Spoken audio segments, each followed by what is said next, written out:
রোদে পুড়ে ঘামে ভিজে গলা ফাটিয়ে শত শত মানুষ স্লোগান দিচ্ছেন, তুমি কে আমি কে, ফিলিস্তিন ফিলিস্তিন। চারপাশে শোভা পাচ্ছে লাল সবুজ আর সাদা কালো রঙের পতাকা।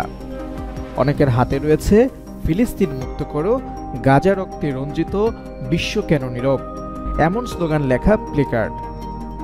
চারদিকে শুধু মিছিলের গর্জন, এ যেন রাজধানীর বুকে নেমে এসেছে একখণ্ড ফিলিস্তিন।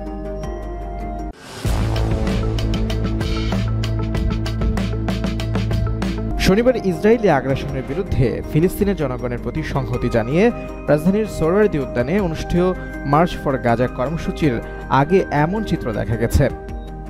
সরেজমিনে দেখা গেছে কর্মসূচিতে অংশ নিয়েছেন বিভিন্ন শ্রেণী পেশার হাজার হাজার মানুষ, মানবাধিকার সংগঠন, ছাত্র সংগঠন, সামাজিক সংগঠন ও সাধারণ নাগরিকদের।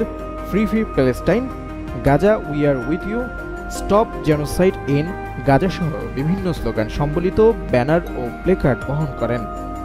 পাশাপাশি তারা ফিলিস্তিনের পতাকা উড়িয়ে প্রতীকী প্রতিবাদ জানান। সমাবেশে আসা মানুষ গাজায় ইসরায়েলের চলমান আগ্রাসনকে মানবতার বিরুদ্ধে অপরাধ উল্লেখ করে তা বন্ধে আন্তর্জাতিক সম্প্রদায়ের কার্যকর হস্তক্ষেপ দাবি করেন।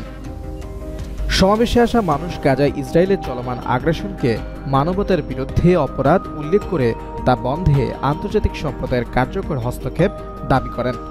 একই সঙ্গে বাংলাদেশের পক্ষ থেকে ফিলিস্তিন ইস্যুতে জোরালো কূটনৈতিক অবস্থান নেওয়ার আহ্বান জানানো হয়। সমাবেশে উপস্থিত ঢাকা কলেজের শিক্ষার্থী আবু মুসা জানান, আজ আমরা গাজাবাসীর কণ্ঠস্বর। ফিলিস্তিনে প্রতিদিন শিশু মরছে, মা কাঁদছে, আমরা আর চুপ করে থাকতে পারি না। আর জাতিসংঘ ও মুসলিম বিশ্বের কার্যকর পদক্ষেপ না থাকায় ইসরায়েল আরও বেপরোয়া হয়ে উঠেছে।